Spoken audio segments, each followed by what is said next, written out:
YouTube पर जितने भी फेक पेपर अपलोड हो रहे हैं तो बस अब सब भूल जाओ, क्योंकि ये ऑल सेट का आ गया है वीडियो। ठीक है, ऑल जितने भी सेट वायरल हो रहे हैं ना, ABCDEF एटसेट्रा एटसेट्रा, मतलब सबका अलग एक पीडीएफ आ गया है। और आप लोग इस पीडीएफ को करने के बाद फिजिक्स के पेपर को कहोगे कि मतलब बहुत अच्छा गया। AMRP डिजिटल पेश करते हैं grow a girl scholarship program. MP board, CBSE board और CG बोर्ड के स्टूडेंट के लिए कक्षा 10वीं से 12वीं के स्टूडेंट कर सकते हैं आवेदन स्कॉलर टेस्ट में। टेस्ट में पूछे जाएंगे जनरल नॉलेज और सब्जेक्टिव क्वेश्चन। टेस्ट पास करें और पाइए अपनी पढ़ाई के लिए 5,000 रुपये तक की scholarship. Scholarship form link description में है, तो फॉर्म को भरकर सबमिट करें। सर पूरा करके आए हैं। और वीडियो स्टार्ट होने से पहले सबसे पहले जिसने सबसे अच्छे और सबसे प्यारे और सबसे इन्फॉर्मेटिव कमेंट किए तो उनके नाम अनाउंस करने का टाइम आ चुका है। देखो यार, आप सभी ने बहुत अच्छे कमेंट्स किए थे, है ना, तो लेकिन सभी का नाम तो हो नहीं पाएगा, तो कोई 3 लोगों का नेम है। ठीक है, सबसे फर्स्ट है नंदिनी व्यास, सेकंड नेम है KGF army and last third name है शिवानी तिवारी। तो many congratulations for them and I hope next video में आप भी बहुत अच्छे कमेंट्स करोगे एंड आपका भी नेम जरूर आएगा। ओके गाइज, तो चलो बात करते हैं अब क्वेश्चन आंसर पर। तो ये है टॉपर सॉल्यूशन पर, आपको सभी चीज़ मिल जाएगी। ओके, ये PDF अपने सब फ्रेंड्स को शेयर करना जो भी मैथ्स बायो लिए हैं। ठीक है, सभी को सेंड करना। ओके, तो most important question for all sets, इसका टाइटल भी यही रख दिया है टॉप पे। ठीक है, अब ये जो नंबरिंग लिख रही है 1 2, इस पे मत जाना, वो तो मैंने कर दिया है, कहीं के कहीं सेट से उठाते थे तो नंबरिंग भी वैसे ही लिख गई है। ठीक है, तो पहला क्वेश्चन है कोणीय संवेग संरक्षण नियम लिखिए। तो सबसे इजी आंसर भी आपको याद करवाएंगे। किसी कण के रैखिक संवेग का घूर्णन अक्ष के सापेक्ष अघूर्ण कण का कोणीय संवेग कहलाता है। ठीक है, किसी कण के रैखिक संवेग का घूर्णन अक्ष के सापेक्ष आघूर्ण कण का कोणीय संवेग कहलाता है। यह एक सदिश राशि है, इसका मात्रक किलोग्राम मीटर सेकंड है। ठीक है, अगर आपको इसकी डेफिनेशन नहीं आती तो आपको बस इतना लिख देना है, यह एक सदिश राशि है, इसका मात्रक किलोग्राम मीटर पर सेकंड स्क्वायर है। ठीक है, मीटर स्क्वायर पर सेकंड है। नेक्स्ट क्वेश्चन है धारा रेखीय एंड विद्युत प्रभाव में अंतर लिखिए। ये तो आना ही आना है आप लोगों का, क्योंकि ये बहुत कॉमन क्वेश्चन है।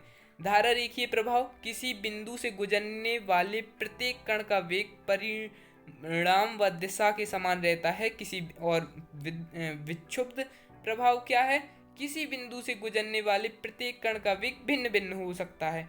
ठीक है, बस इसमें क्या है कि समान है, इसमें भिन्न भिन्न है।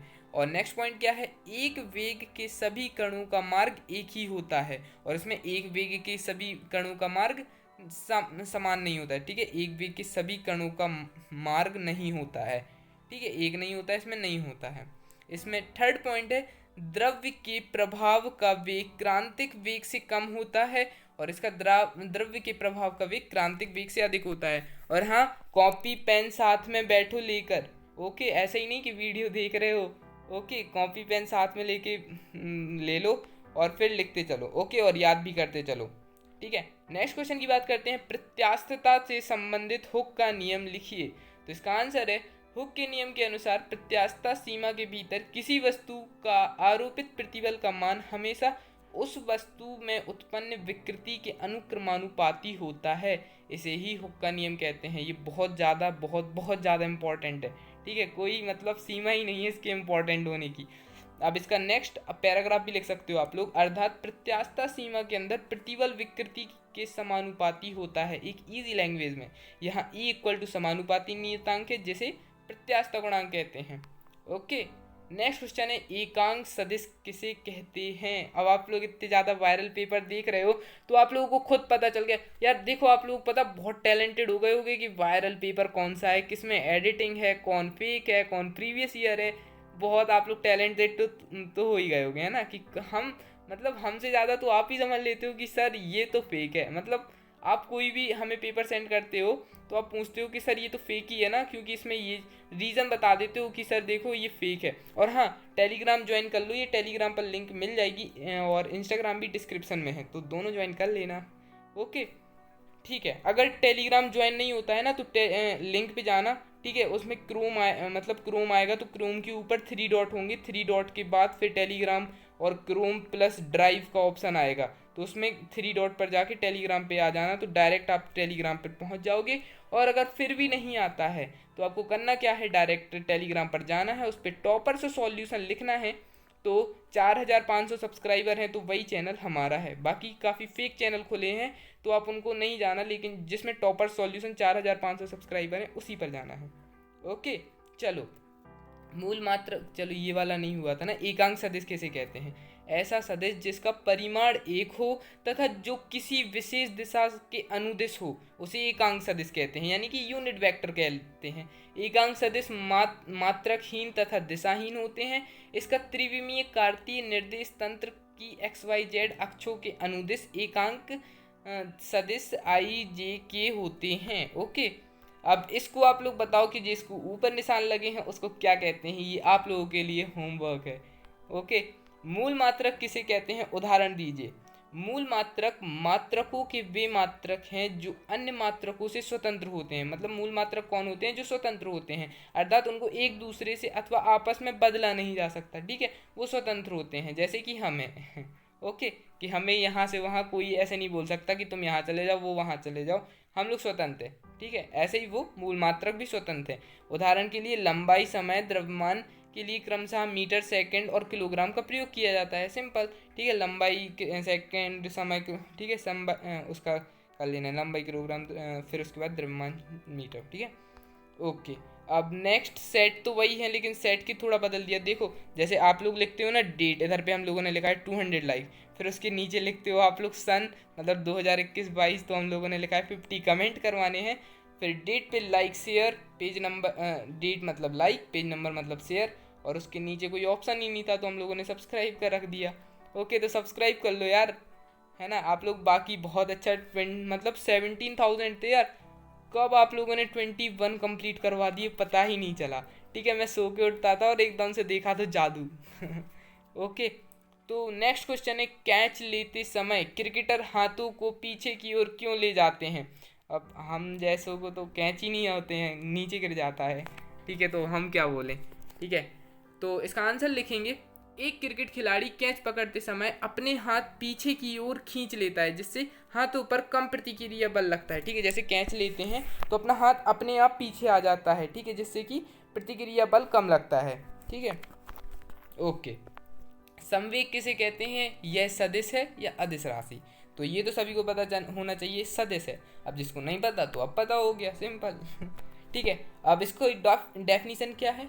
वस्तु के द्रव्यमान और उसके वेग के गुणन को संवेग कहते हैं। मतलब वस्तु के द्रव्यमान और उसके वेग के गुणन को संवेग कहते हैं। समझ आया? वस्तु के द्रव्यमान और उसके वेग के गुणन को संवेग कहते हैं। चूंकि वेग एक सदिश राशि है जिसका गुणन और अदिश राशि द्रव्यमान से हो रहा है, इसलिए प्राप्त राशि संवेग का सदिश राशि होती है। ठीक है, एक सदिश संवेग एक सदिश राशि है, जो लिखाई है। ओके, तो नेक्स्ट क्वेश्चन की बात करते हैं, विज्ञान किसे कहते हैं? Is the first lesson, first chapter. Okay, तो क्वेश्चन क्या है, विज्ञान किसे कहते हैं? तो विज्ञान की परिभाषा, विज्ञान शब्द मतलब वी धन ज्ञान शब्द से मिलकर बना है, जिसका अर्थ होता है विशेष ज्ञान, अर्थात किसी भी वस्तु के बारे में जानकारी ग्रहण करके उससे सही तरीके से लागू करना एवं किसी भी वस्तु का सही अवलोकन एवं उसका विश्लेषण करना ही विज्ञान कहलाता है। सिंपल डेफिनेशन से आ भी सकता है, लेकिन उतना ज़्यादा इम्पोर्टेंट नहीं है, वैसे एक बार में पढ़ने पर तो हो ही जाता है याद। ओके, नेक्स्ट क्वेश्चन है, निरपेक्ष त्रुटि क्या है? He is the most important question. Okay, बहुत ज़्यादा इम्पोर्टेंट है।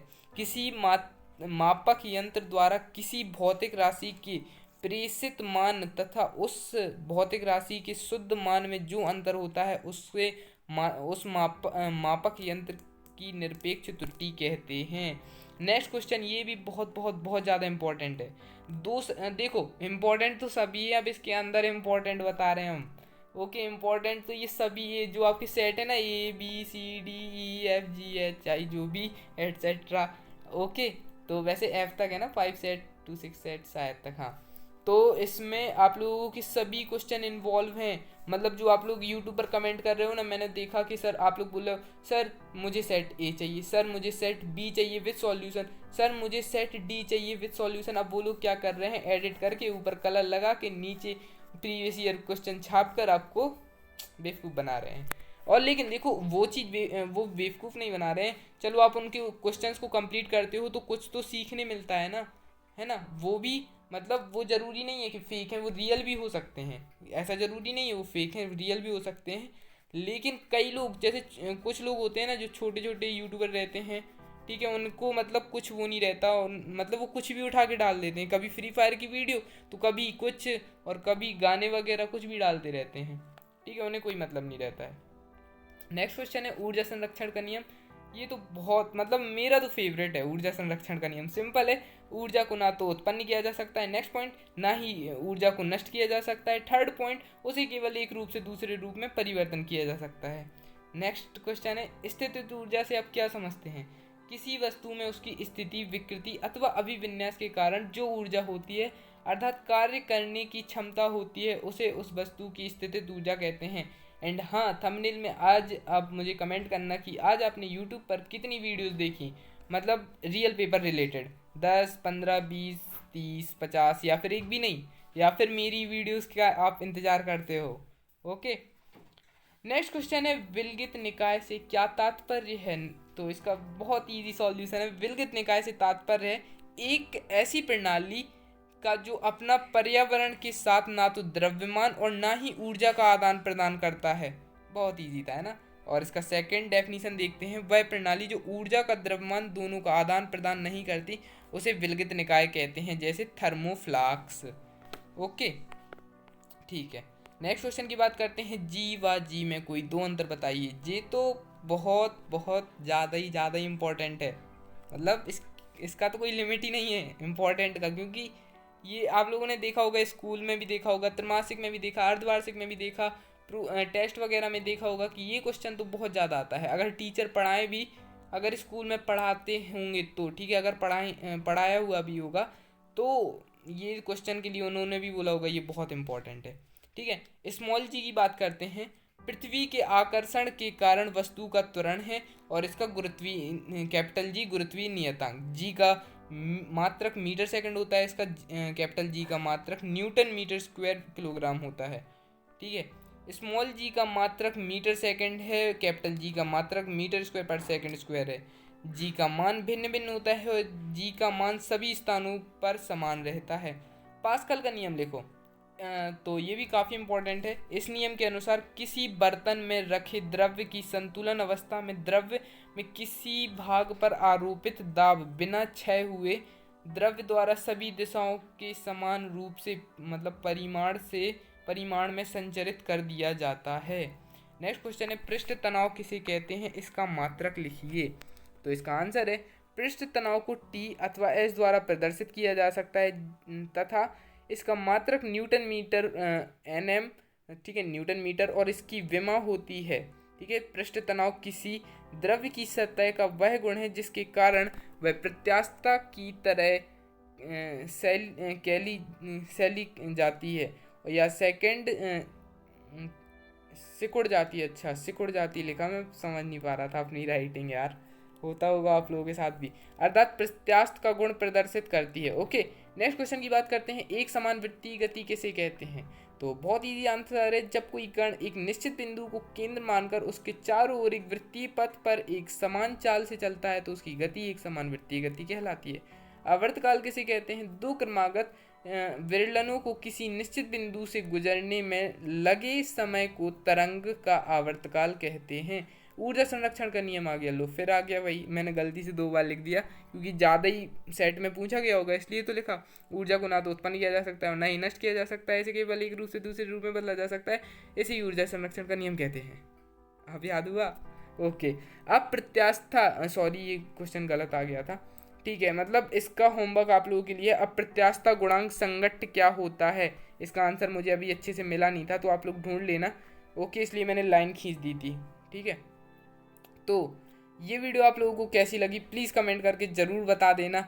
और बहुत मेहनत लगी है, पूरे 2 दिन की मेहनत है, बहुत मतलब 2 दिन में भी मैंने कितना काम किया है तो वो मैं सोच नहीं सकता। कल पूरे दिन होली के टाइम भी मैं घर से नहीं निकला, सिर्फ आप लोगों के लिए, समझ रहे हो, मतलब पूरे दिन PDF बनाई, पूरे दिन सभी सेट उठाए, ज़रूरी नहीं कि वो मतलब रियली समझो आप उन्हें, लेकिन ये क्वेश्चन उन सेट में अगर वो वायरल हो रहे हैं तो ज़रूर उन सेट में कुछ ना कुछ बात होगी।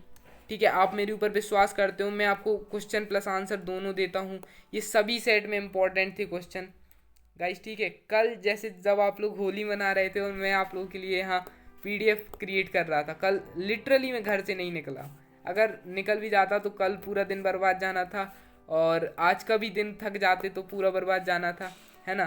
तो प्लीज़ एक लाइक सब्सक्राइब ज़रूर कर देना और शेयर ज़रूर कर देना अपने सभी फ्रेंड्स के पास। Okay guys, thank you so much for watching.